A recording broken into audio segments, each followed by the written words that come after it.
Hello everybody, how are you? I hope all are fine and healthy. मैं पिंटू शेर आप सभी बच्चों का सक्सेस एकेडमी ऑफिशियल चैनल में फिर से हार्दिक स्वागत करता हूं। तो जैसा कि बच्चों अभी आपने कल के लेक्चर में मॉडल वर्ब का लेक्चर नंबर 2 सुना, लेक्चर नंबर 2 को पढ़ा, जिसमें आपको मॉडल वर्ब में आने वाले सारे मीनिंग को long method with your short method complete करा दिया गया। तो अब तक जो मॉडल वर्ब चैप्टर का लेक्चर 1 और लेक्चर 2 जो पढ़ाया गया, जो समझाया गया, इन दोनों लेक्चर्स में सिर्फ और सिर्फ वर्ब और मॉडल वर्ब का जो मुख्य रूप से आइडेंटिफिकेशन है, उसका जो मेन सोर्स है, ये सारी बातों को आपको बताया गया, जिसमें से कुछ खास ज़रूरी नोट्स वो भी आपको बताया गया।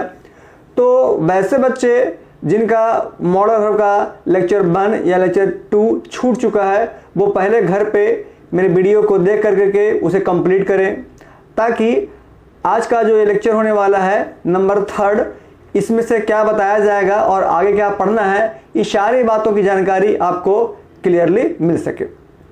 तो बच्चों आज का जो आपका मॉडल वर्ब का लेक्चर है वो नंबर 3 होने वाला है, जिसमें से क्या क्या चीज़ पढ़ाना है इस बात की जानकारी आपको मैं कुछ देर में देने वाला हूं। तो चलिए इस तरह से आप मेरे वीडियो के साथ अंत तक बने रहें, ताकि आपको कुछ ना कुछ पढ़ाई के साथ साथ आपको कुछ ना कुछ लाइफ के लिए, फ्यूचर के लिए कुछ मोटिवेशनल बातें आपको डेली मिलता रहे। तो चलिए यहाँ से शुरू करते हैं आज का लेक्चर, मॉडल वर्ब का लेक्चर नंबर 3। आगे बढ़ते हैं यहाँ पर।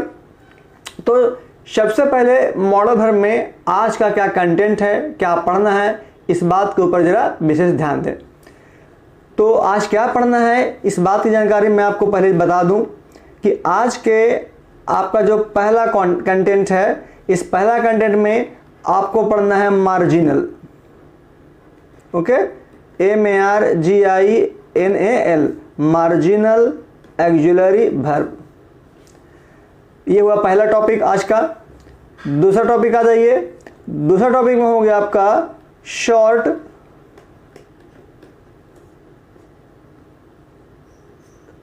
यहां देखें, दिस इज माय मिस्टेक, यहां पर आपका होगा शॉर्ट मेथड।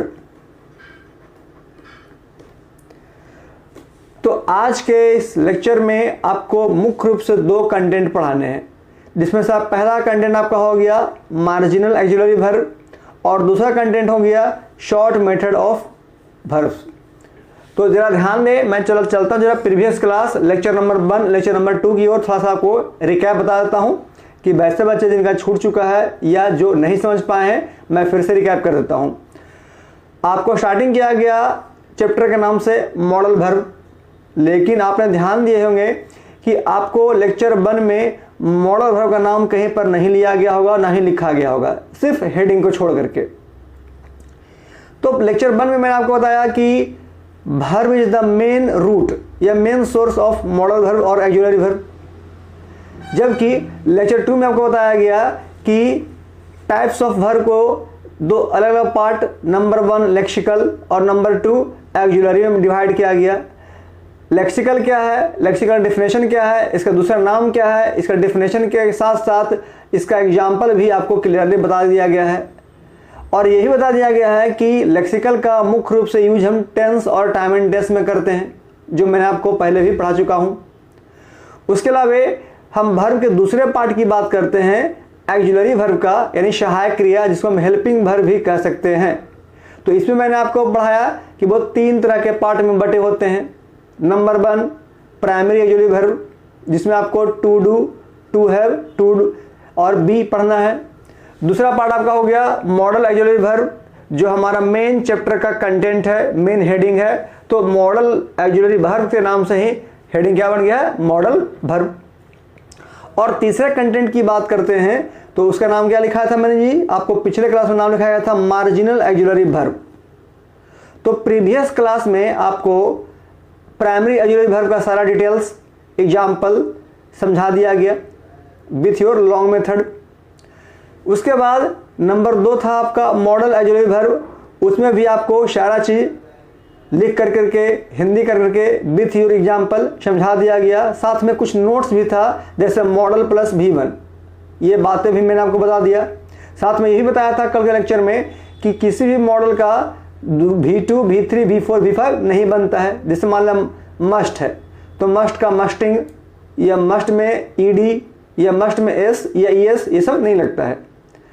तो आप बच गया आपका एक कंटेंट बताना है जिसको बोलते हैं मार्जिनल ऑक्सिलरी वर्ब, जो कि आज के इस लेक्चर में मैं आपको बताने वाला हूं। तो नंबर 3 कंटेंट हो गया आपका कौन सा, मार्जिनल ऑक्सिलरी वर्ब। तो आज कंटेंट 1 के अनुसार आपको पढ़ाना है मार्जिनल ऑक्सिलरी वर्ब का डेफिनेशन, इसमें आने वाला कौन कौन सा मीनिंग है जो, और साथ में उसका एग्जाम्पल। साथ ही साथ जब मैं मार्जिनल फिनिश कर दूंगा उसके बाद अब तक का जो आपको पढ़ाया गया 3 लेक्चर आज मिलाकर के हो जाएगा आपका कितना, 3 लेक्चर। तो 3 लेक्चर में अब तक का स्टार्टिंग वर्ब से लेके मार्जिनल ऑक्सिलरी वर्ब तक, ओके। स्टार्टिंग आपका वर्ब जो आपका मेन रूट है, मेन सोर्स है, वहां से लेके आज जो पढ़ाया जाएगा टॉपिक 1 मार्जिनल ऑक्सिलरी वर्ब, उस पूरे का एक शॉर्ट ट्रिक, एक शॉर्ट मेथड आपके सामने प्रस्तुत किया जाएगा जो आपको देखने में, समझने में बिल्कुल ही आसान लगेगा। तो जैसा कि बच्चों मैंने पहले ही बता दिया था कि आपको हर दिन कुछ ना कुछ नए तरीके से, एक नया स्टाइल से आपके सामने मैं प्रस्तुत होऊंगा ताकि आपको बेहतर पढ़ाई मिल सके, बेहतर समझ मिल सके। दूसरी बात, मैं हर बार बोलता हूं कि आप किसी चीज़ को रटे नहीं, रटने से बेहतर है कि आप किसी चीज़ को, किसी टॉपिक को समझें। आप समझ के रखिएगा तो वो आपके लिए परमानेंटली हो जाएगा, लेकिन आप उसको रटिएगा तो वो आपके लिए टेम्प्रोरी होगा। तो टेम्प्रोरी नॉलेज से बेहतर क्या है कि आप अपना परमानेंटली नॉलेज को बना के रखें। तो स्टार्टिंग वर्ब से लेकर मार्जिनल तक का आपका काफ़ी लंबा सफ़र चला, लगभग 2 लेक्चर कल का और आधा लेक्चर आज भी चल जाएगा मार्जिनल तक। तो इन पूरे 2.5 लेक्चर को कंप्लीट करने के लिए मैंने लास्ट में आपको एक शॉर्ट ट्रिक या शॉर्ट मेथड प्रस्तुत किया हूं, जो आपके पूरे अब तक के चैप्टर का एक सबसे बड़ा समरी के रूप में होगा, जो कि आपको एक स्क्रीन पे एक साथ एक जगह समझाया जाएगा। तो मैं भी वैसे बच्चे जिनको लॉन्ग मेथड में थोड़ा दिक्कत हुआ होगा या परेशानी होगा, वो आज के इस वीडियो में शॉर्ट मेथड देख करके उसे कंप्लीट कर सकते हैं। And I hope that and I believe you that कि आपको ये शॉर्ट मेथड काफ़ी पसंद आएगा। उसके बाद आप मुझे कमेंट करके बताएंगे कि हाँ सर शॉर्ट मेथड अच्छा था या नहीं था। अगर उसमें कुछ प्रॉब्लम हो, आपको कुछ दिक्कत समझ में आए, तो आप मुझे कमेंट करें ताकि मैं उसे सुधार करके किसी और रूप में आपके सामने प्रस्तुत कर सकूं। तो बच्चों, ये था आज का कंटेंट कि आपको क्या पढ़ाना है, कैसे पढ़ाना है। तो चलिए आज के इस वीडियो के साथ आप लोग अंत तक बने रहें और ये देखें कि कैसे शॉर्ट मेथड में आसान तरीके से किसी चैप्टर को पढ़ना होता है। ओके, चलिए यहाँ शुरू करते हैं आज का टॉपिक नंबर 1, जिसका हेडिंग दिया गया है मार्जिनल ऑक्सिलरी वर्ब, यानी अति आधुनिक सहायक क्रिया।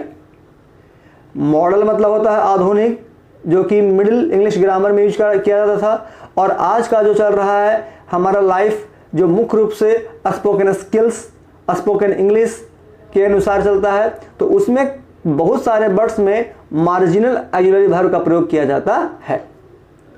तो मार्जिनल ऑक्सिलरी वर्ब, जिसका हिंदी होता है अति आधुनिक क्रिया, जिसका प्रयोग अभी के समय में स्पोकन स्किल्स में, स्पोकन इंग्लिश में बहुत ज़्यादा किया जाता है। तो इसका ज़रा यूज पढ़ लें, इसका डेफिनेशन देख लें कि क्या क्या इसका डेफिनेशन हो सकता है और क्या क्या चीज़ इसमें पढ़ने के लिए आता है।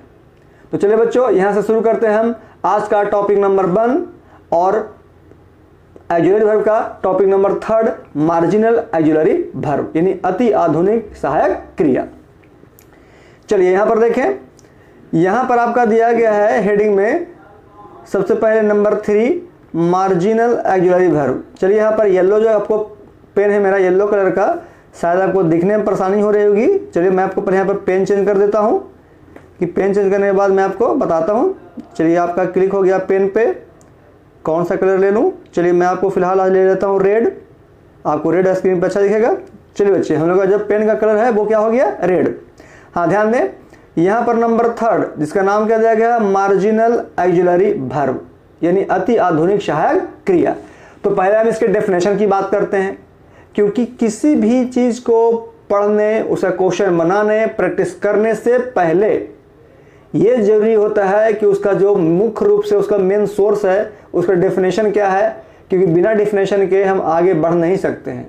हालांकि आपको बोर्ड एग्जाम में या कंपटीशन एग्जाम में कभी भी डेफिनेशन पूछता नहीं है, लेकिन एक बेहतर नॉलेज के लिए मेरा मानना है कि आपको डेफिनेशन का नॉलेज होना चाहिए, क्योंकि बगैर डेफिनेशन आप आगे इसको कंप्लीट नहीं कर सकते हो। चल कल के मान लिया जाए कि आपके घर में छोटे भाई बहन हो, वो आपसे ये पूछ लें कि दीदी भैया मुझे आप इसका डेफिनेशन बताओ, ये समझाओ, तो क्या आप शॉर्ट में समझाओगे? नहीं। शॉर्ट मेथड में आप लोग के बेहतर नॉलेज के लिए, ताकि आपका समय बचे और बेहतर तरीके से समझ में आए, इसलिए मैं आपको समझाता हूँ, बताता हूँ। लेकिन जब घर पे बच्चों को पढ़ाएं आप अपने छोटे भाई बहन को, तो विथ योर लॉन्ग मेथड से पढ़ाना बेहतर होगा बच्चों को। नहीं तो पता क्या होगा, जब आप बच्चों को अपने घर पे डायरेक्टली शॉर्ट मेथड पढ़ाओगे अपना समय बचाने के लिए, तो उन बच्चों को पता क्या लगेगा, उनको लगेगा कि अरे दीदी को या भैया को पढ़ाने नहीं आता है, बस यूं ही झूठ मूठ के खाली फेंक फाक करते हैं, अब पढ़ाते नहीं हैं। तो वो आपको ब्लेम करेगा, साथ से साथ आपको टीचर को ही ब्लेम करेगा कि कहाँ पढ़ी है, कैसे पढ़ी है, क्या पढ़ा है, नहीं पढ़ा है। तो बेहतर है कि ये शॉर्ट मेथड मैं सिर्फ आपके लिए प्रस्तुत कर रहा हूँ, आपके नॉलेज के लिए। लेकिन जब बच्चों को पढ़ाना हो, घर पे किसी को बताना हो, तो बाय डेफिनेशन आपको क्लियरली शो करना होगा। तो चलिए मैं आपको डेफिनेशन समझाता हूँ। यहाँ देखें, मार्जिनल वर्ब का डेफिनेशन हो गया कि the verb which are used in the form of main verbs. यहाँ देखें क्या है जी, मेन वर्ब्स। मेन वर्ब्स का आपका हिंदी क्या हो गया, यहाँ आपका हिंदी हो गया मुख्य क्रिया। ठीक है, क्या हो गया, मुख्य क्रिया। यहाँ पर देखें थोड़ा एस छूट गया, आप इसको एस को लिख लेंगे। यहाँ पर क्या करेंगे, verbs. The verbs which are used, मतलब वैसा क्रिया जो प्रयोग किए जाते हैं, इन द फॉर्म ऑफ, के रूप में। तो किस रूप में, मेन वर्ब्स, मुख्य क्रिया के रूप में। इन एनी सेंटेंस, यहाँ देखें, इन एनी सेंटेंस यानी किसी भी वाक्यों में, comma are called marginal auxiliary verb. फिर से मैं पढ़ देता हूं, the verbs which are used in the form of main verbs in any sentences, comma are called marginal auxiliary verb. जरा हिंदी समझ लें कि वैसी क्रिया जिसका प्रयोग किसी वाक्यों में मुख्य क्रिया के रूप में किया जाता है, यानी मेन वर्ब के रूप में किया जाता है, उसे हम मार्जिनल ऑक्सिलरी वर्ब के नाम से जानते हैं, या उसे मार्जिनल ऑक्सिलरी वर्ब कहा जाता है। तो अब यहाँ पर पॉइंट आपका आता है मुख्य क्रिया, जिसे मैंने यहाँ पर हिंदी में लिख दिया है मुख्य क्रिया, जिसका इंग्लिश आपका क्या होता है जी, इंग्लिश आपका होता है मेन वर्ब्स। तो यहाँ पर आपको समझना होगा कि मेन वर्ब के रूप में काम करता कैसे है। ओके, आप इस पॉइंट को समझ लीजिएगा तो समझिएगा आपका मार्जिनल हो गया कंप्लीट, इसका डेफिनेशन कंप्लीट।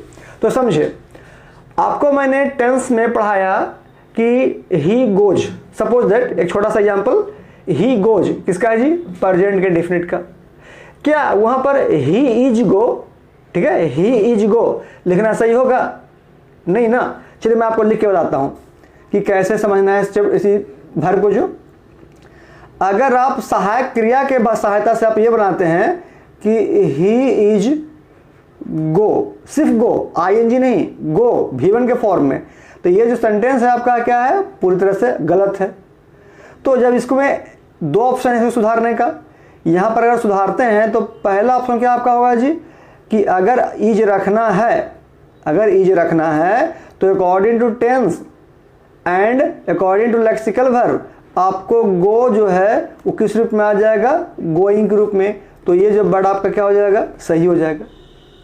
लेकिन अगर कोई आपको ये कंडीशन लगा दे, ये रिस्ट्रिक्शन लगा दे, पाबंदी लगा दे कि आपको गो में परिवर्तन नहीं करना है, गो को गो ही रखना है, सिर्फ उसके टेंस के अनुसार आपको चेंज करना है, उसमें आईएनजी फॉर्म नहीं लगाना है। तो अगर आप V2 करते हैं तो ही इज बेंट, ये भी गलत। V3 करते हैं ही इज गोन, ये भी गलत। चौथा तो आपका सही हो रहा है, is going according to tense.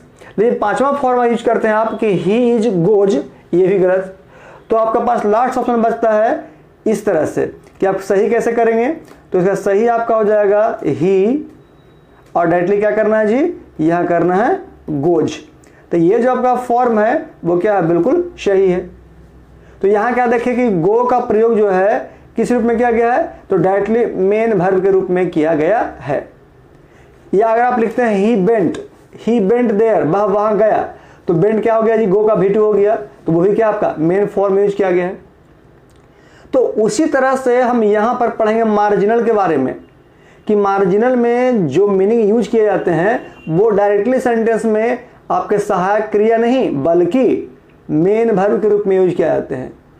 यानी सिंपल तरीके से हम ऐसे भी कह सकते हैं कि मार्जिनल ऑक्सिलरी वर्ब में मार्जिनल का जब प्रयोग होता है तो कोई एक्स्ट्रा सहायक क्रिया या कोई दूसरा मॉडल वर्ब का प्रयोग नहीं होता है।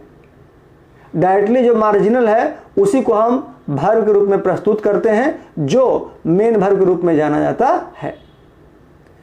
उसमें किसी तरह का सहायक क्रिया मतलब EMR का प्रयोग नहीं करना है आपको, या किसी कैन कुड मे माइट जो मॉडल वर्ब पढ़ाया उसका भी प्रयोग नहीं करना है आपको। तो प्रयोग करना कैसे होता है, तो वो डिपेंड करता है अपने टेंस के आधार पर। अगर आप प्रेजेंट रखते हैं तो SES, ओके, S और ES का फॉर्म लेके चलना पड़ेगा। अगर पास्ट रखते हैं तो लास्ट में क्या होता है जी ED, जिससे प्ले का पास्ट क्या होता है प्लेड, तो इस फॉर्म को आपको फॉलो करना होगा। तो मार्जिनल का प्रयोग मुख्य रूप से हम दो टेंस में करते हैं, या तो प्रेजेंट फॉर्म में या फिर पास्ट फॉर्म में। इसका फ्यूचर फॉर्म नहीं होता है और ना ही इसका प्रयोग किया जाता है। तो कैसे, जरा समझे एग्जाम्पल से, आपको बेहतर समझ में आएगा। लेकिन उससे पहले इसकी कुछ और जानकारी ले लें कि मार्जिनल को और कैसे समझा जा सकता है।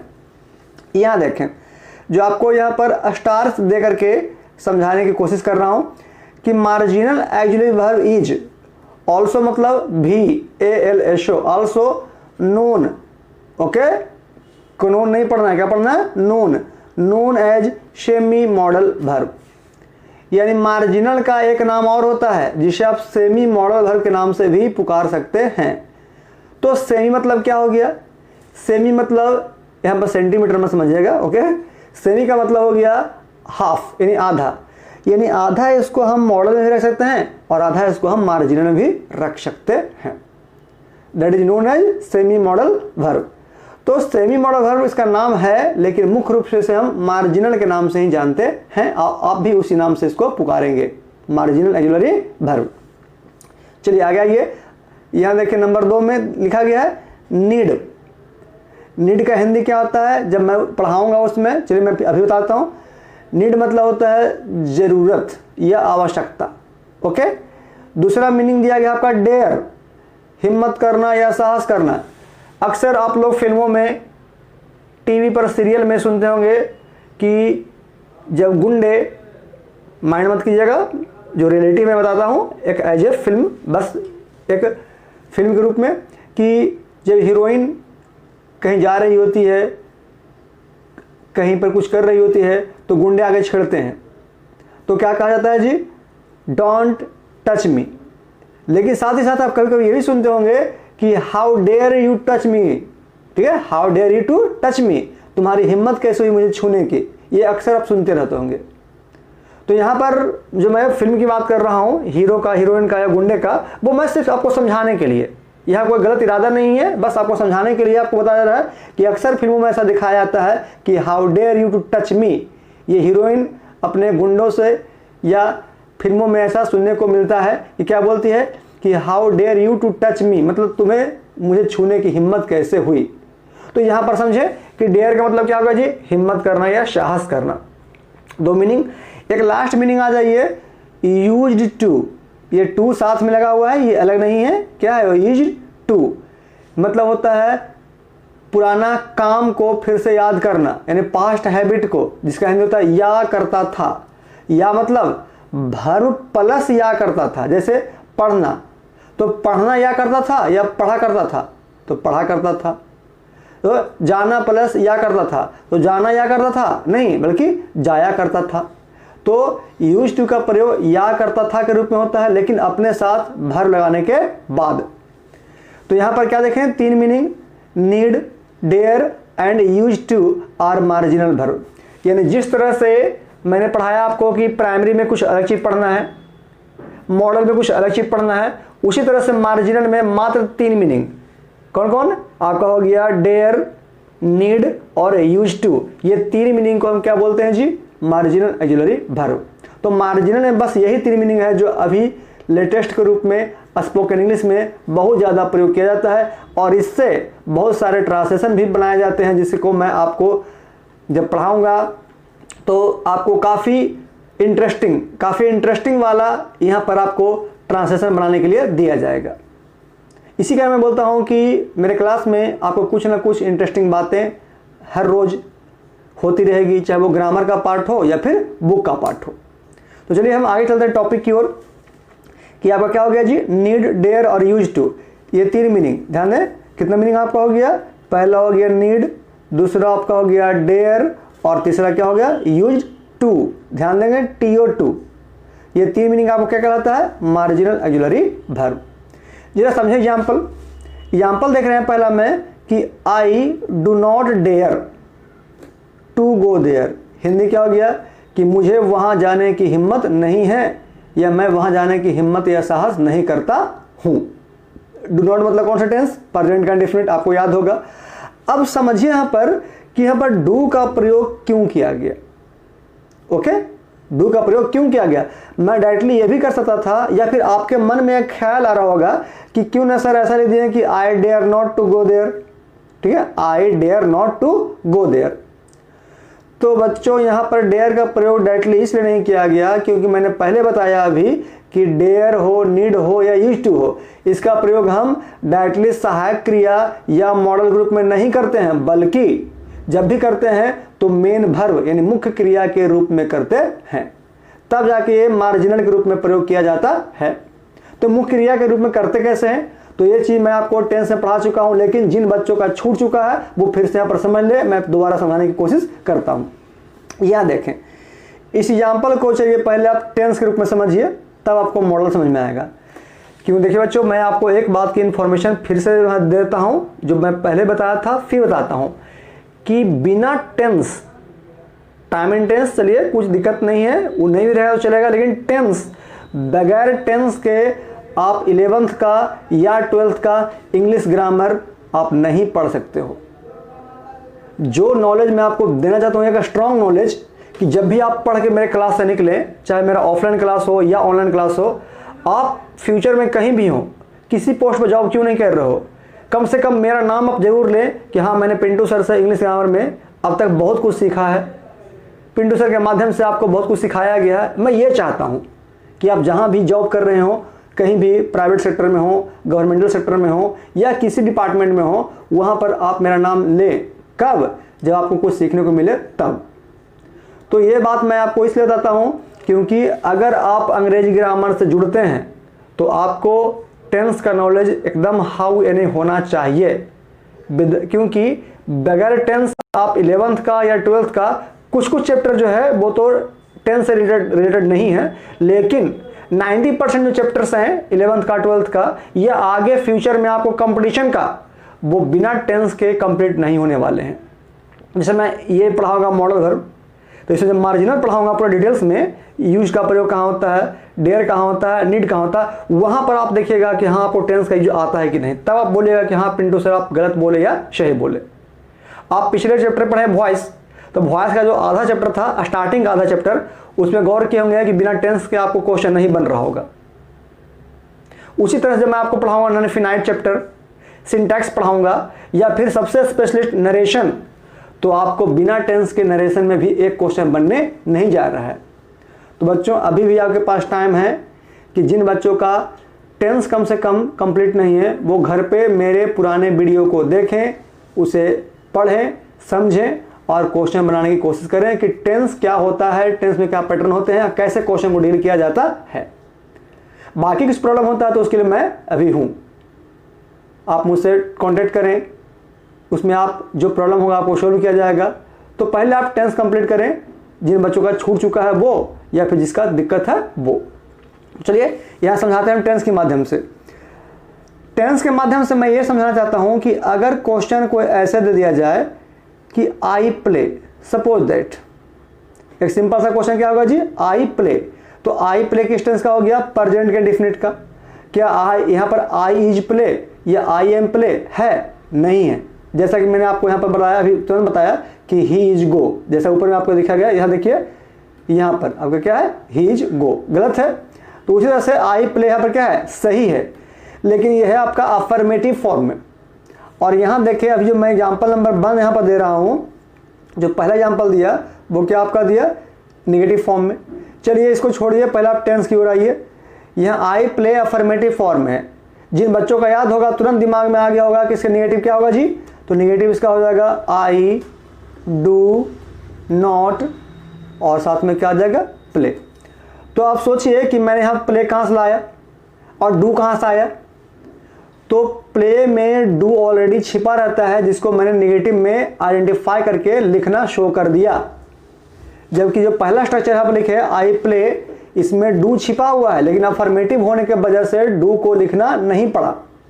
जब निगेटिव लिखते हैं तो आपको टेंस में पढ़ाया गया था कि निगेटिव के लिए सहायक क्रिया के ठीक बाद नॉट का प्रयोग होता है। तो नॉट का प्रयोग क्या शो करता है, निगेटिव को, लेकिन नॉट तभी लगेगा जब उसके ठीक पहले टेंस के अनुसार कोई सुटेबल सहायक क्रिया लगा होगा। तो यहां मैंने सहायक क्रिया निकाला कहां से, तो ध्यान दें, आपको मैं पढ़ा चुका था पहले भी और मैं फिर से रिपीट कर देता हूं। आपको वो टेंस में और वॉइस में पढ़ाया गया कि अगर किसी क्वेश्चन को भी फॉर्म में है, या फिर वो V2 फॉर्म में है, या फिर किस में है, V5 में है, तो बस यही 3 फॉर्म ऐसा है जो अपने साथ अपने अंदर सहायक क्रिया को छुपा करके रखता है, जिसे इंट्रोगेटिव में या नेगेटिव में आपको बाहर निकालना पड़ता है। तो V1 में मैं पढ़ाया था आपको कि V1 में क्या है जी, हमेशा डू छिपा रहता है। V2 में क्या रहता है जी, हमेशा डिड छिपा रहता है, और उसी तरह से V5 में डज छिपा रहता है। अभी भी चाहें तो आप इस पैटर्न को अपने डायरी में नोट कर ले, या कॉपी पर लिख ले, या डायरेक्टली अपने माइंड में इंस्टॉल कर लें। समझे, इंस्टॉल करना मतलब याद कर लें कि V1 के लिए हमेशा डू, V2 के लिए हमेशा डिड, और V5 के लिए हमेशा डज।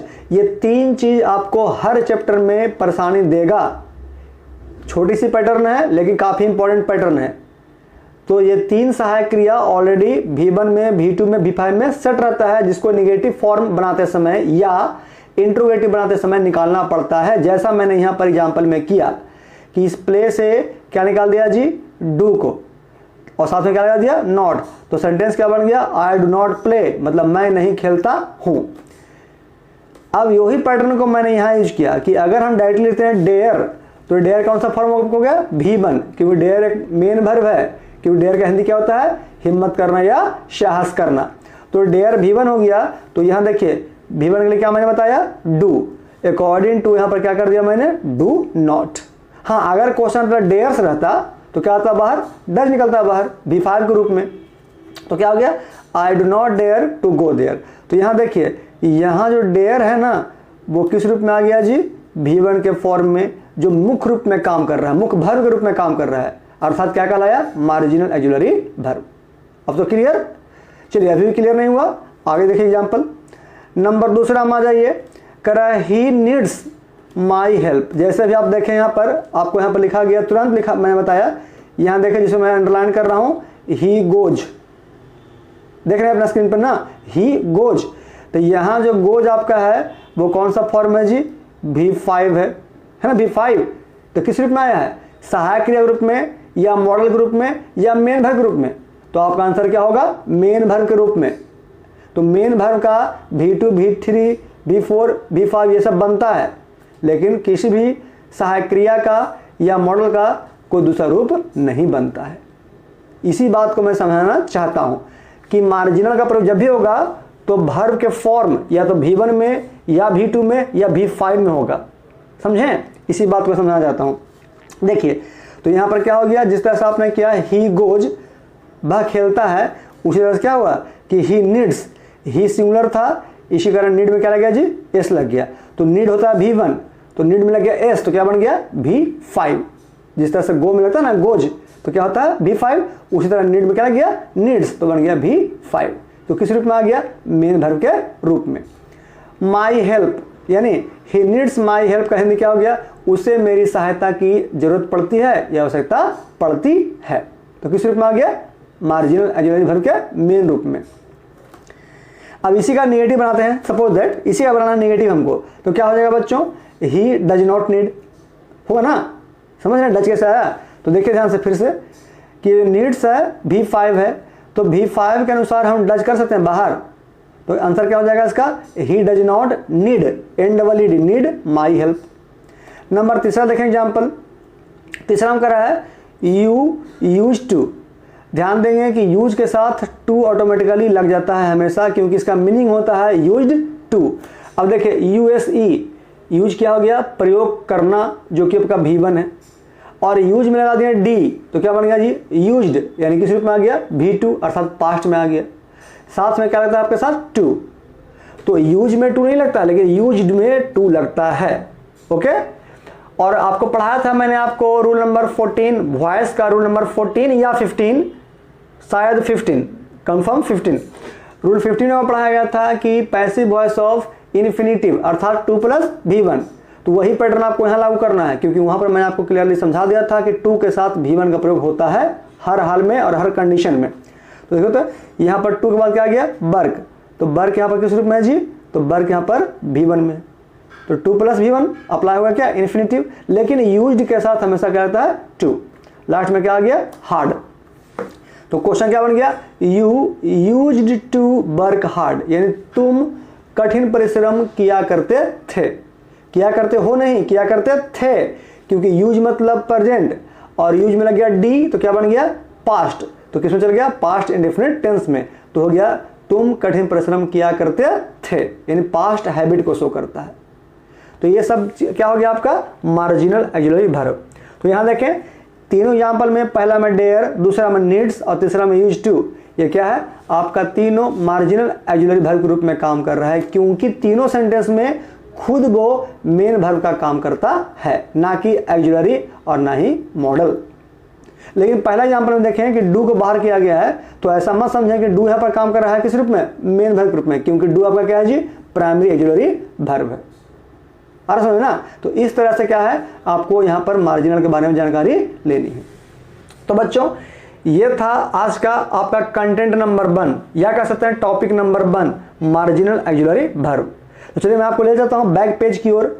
आप बैक पेज पर एक बार फिर से देख लें कि आपको क्या पढ़ना था। तो यहाँ देखें आज के कंटेंट में मैं टिक क्या मारा था कि पहला आपका पढ़ना है मार्जिनल ऑक्सिलरी वर्ब, जो आपका यहाँ पर क्लियर हो गया। ये क्या हो गया, क्लियर। अब हम चलते हैं टॉपिक नंबर 2, जिसको बोलते हैं शॉर्ट मेथड, या कह सकते हैं शॉर्ट ट्रिक, या कोई कह सकते हैं समरी, उसको पढ़ना है। तो अब चलते हैं हम आज के कंटेंट नंबर 2 की ओर, जिसका नाम है शॉर्ट मेथड या short summary of auxiliary verb या मॉडल वर्ब। तो चलिए आगे बढ़ते हैं और ध्यान देते हैं कि कहाँ पर क्या पढ़ना होता है। लेकिन उससे पहले आपको कुछ यहाँ पर शॉर्ट मेथड है जो मैं आपको समझा दूँ, किसका, मार्जिनल का।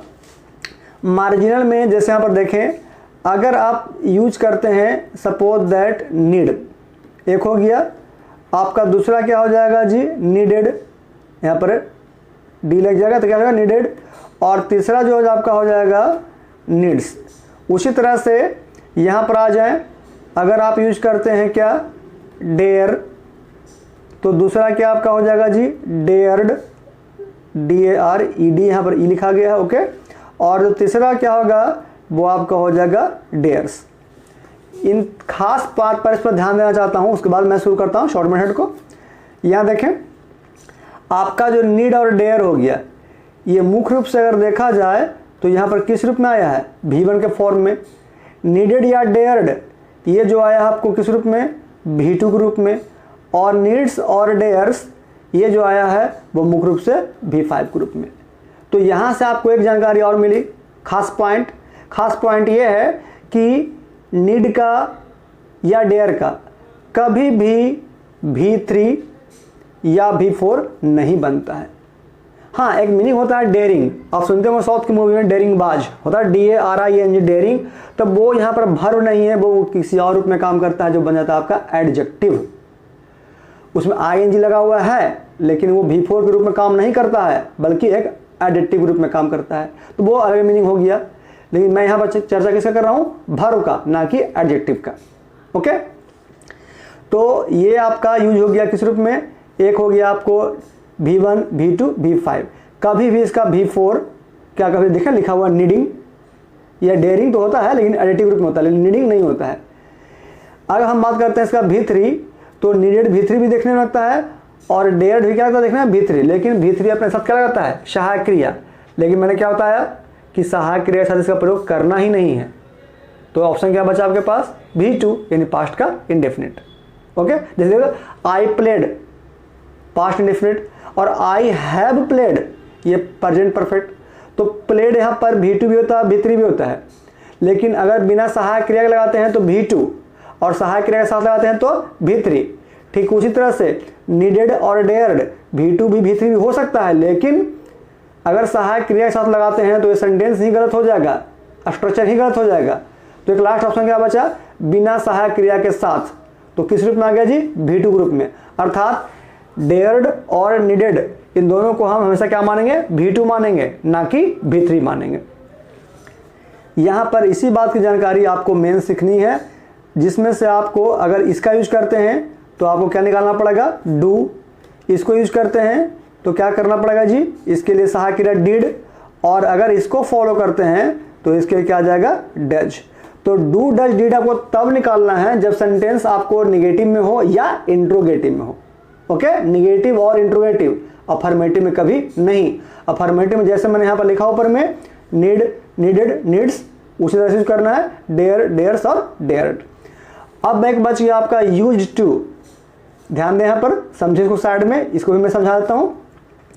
पूरे मॉडल वर्ब चैप्टर में आपका दो मीनिंग, ठीक है, दो मीनिंग कौन कौन सा, एक मॉडल का, एक मार्जिनल का।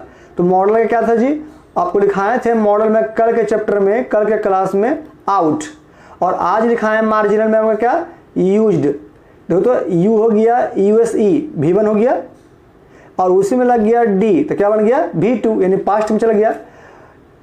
इन दोनों के साथ जब भी लगता है तो क्या लगता है, टू। अर्थात आउट टू जिसका हिंदी होता है चाहिए, और यूज टू जिसका हिंदी होता है या करता था, लेकिन वर्ब के साथ। और टू के बाद मैं पढ़ा चुका हूं कि क्या लगता है हमेशा, V1, ऑलवेज V1। टू के बाद हमेशा V1, यानी आउट के साथ 2 + V1, तो यूज के साथ 2 + V1। यानी अब तक के इस चैप्टर में यही दो मीनिंग ऐसा है जो अपने साथ 2 + V1 का प्रयोग करता है। बाकी जितना मीनिंग बच गया वो केवल V1 लगाता है, कभी 2 का प्रयोग नहीं करता है। ओके, तो only 2 meanings, used and out, also used with 2 + V1, और बाकी शेष मीनिंग केवल V1 ना कि 2। इस बात को याद रखेंगे। तो ये था आपका मार्जिनल का पूरा details with your definition, example and short method. अब यहां पर से हम पूरे चैप्टर का अब तक का जो पढ़ाया गया, लगभग 2 लेक्चर पहले का और आधा लेक्चर अभी का, ये 2.5 लेक्चर को आपको एक शॉर्ट मेथड के रूप में, एक शॉर्ट ट्रिक के रूप में आपके सामने मैं प्रस्तुत करने जा रहा हूं, जिसे आप बखूबी अच्छे तरीके से समझने की कोशिश करेंगे और समझ जाएंगे। आई होप आप बिल्कुल समझ जाएंगे। तो चलिए यहां पर अब इस पूरे चैप्टर का एक शॉर्ट मेथड है जो नेक्स्ट पेज में मैं आपको समझाता हूं, आप विशेष ध्यान देकर के सो समझेंगे। Show attentive and carefully, watch and listen my voice and this video and understanding this short method. यहां देखें, ये एक पेज का जो स्लाइड दिख रहा है, ये एक पेज का स्लाइड सिर्फ और सिर्फ आपके लिए, आप सभी बच्चों के लिए स्पेशली बनाया गया है मेरे द्वारा। मैं चाहता हूं कि जितना मेरे पास एबिलिटी है पढ़ाने का, उसके बेहतर मैं आपको देना चाहता हूं। उस बेहतर का नतीजा ये निकला कि कल जब मैं घर पे बैठ कर सोच रहा था कि कैसे बच्चों को पढ़ाया जाए, कैसे समझाया जाए कि मॉडल घर का पूरा जो स्ट्रक्चर है, पूरा डायग्राम है, मतलब इंफ्रास्ट्रक्चर, वो एक जगह समझ में आ जाए, एक टॉपिक में समझ में आ जाए। क्योंकि आपका 2 लेक्चर सिर्फ चला गया कि इसमें इंट्रोडक्शन क्लास में ही, लेक्चर नंबर 1 और लेक्चर नंबर 2, और आज का लेक्चर तीसरा का हाफ टाइम, यानी 2.5 लेक्चर लगभग चला गया किसमें, इंट्रोडक्शन में। जबकि इस चैप्टर का अभी एक भी रूल मैंने नहीं पढ़ाया है, वो अगले लेक्चर में होगा, लेक्चर नंबर 4 में।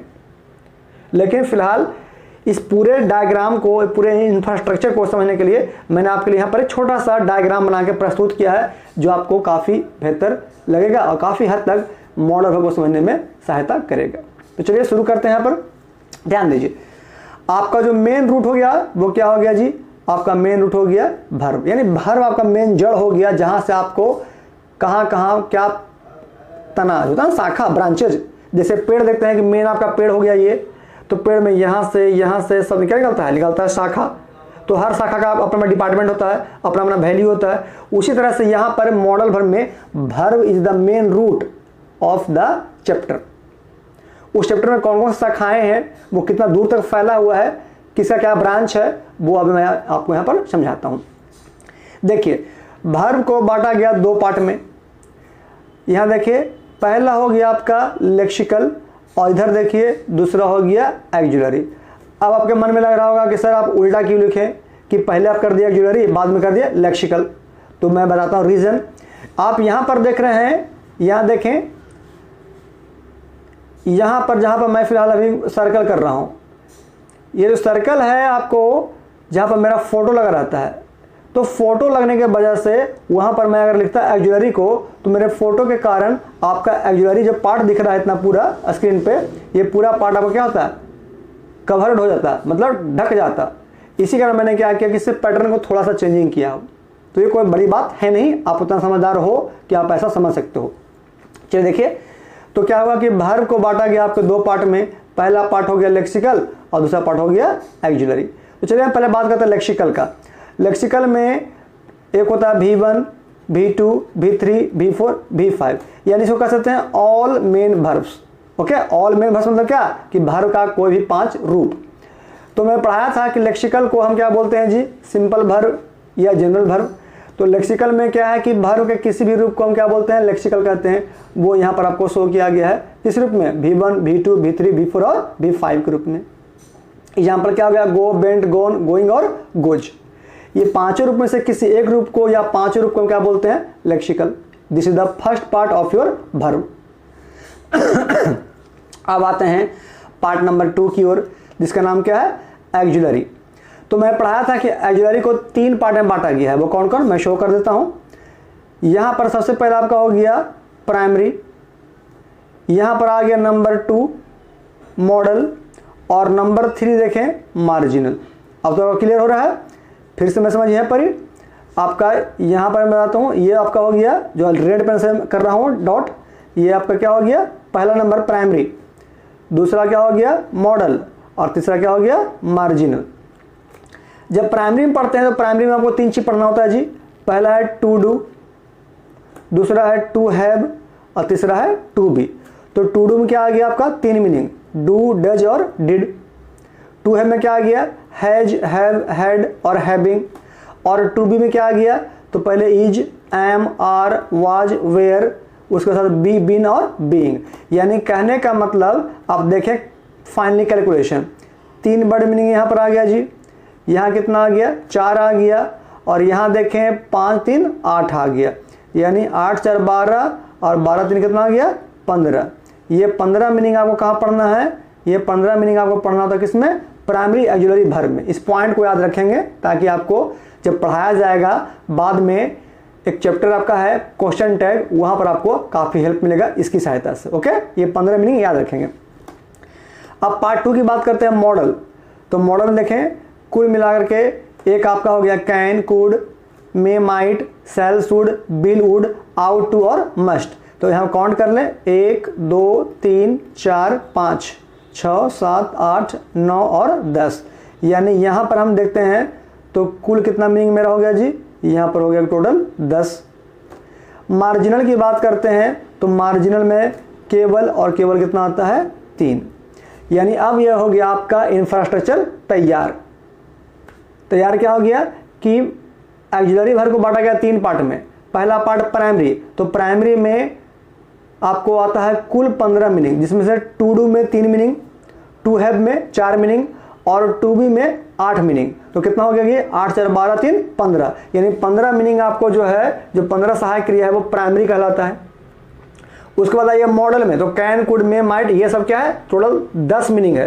ये 10 मीनिंग क्या आपका हो गया मॉडल।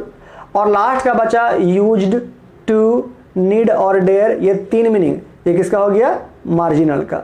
तो इस तरह से देखा जाए तो आपको 15 + 10 + 3 कितना हो गया, 15, 10, 25, 3, 28। ये 28 मीनिंग जाकर के आपका पूरा ग्रामर में यूज किया जाता है।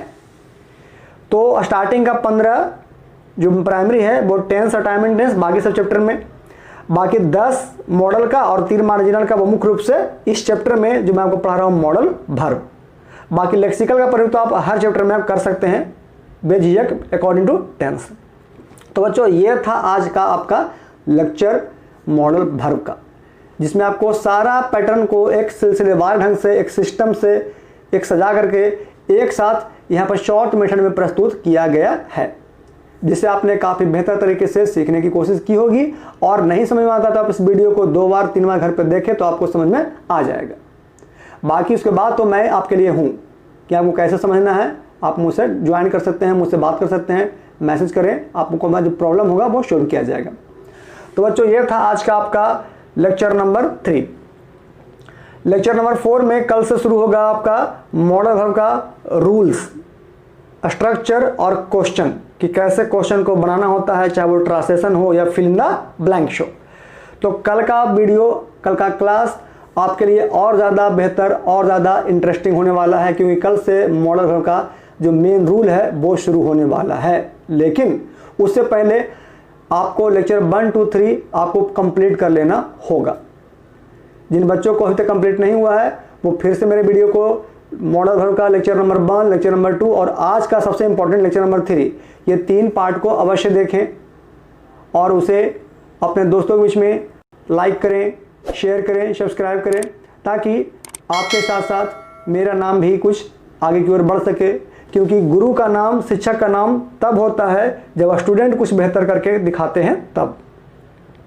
तो आई होप कि मेरा भी नाम, मेरा भी एक नेम फेम आपके माध्यम से होना चाहिए, ऐसा मेरी कामना है और इसके लिए मेरा आशीर्वाद आप लोगों के साथ है। तो चलिए बच्चों, ये था आज के वीडियो का एक छोटा सा ट्रिक। आज तो उतना टाइम नहीं है कि मैं आपको कुछ मोटिवेशनल बातें बता पाऊँ।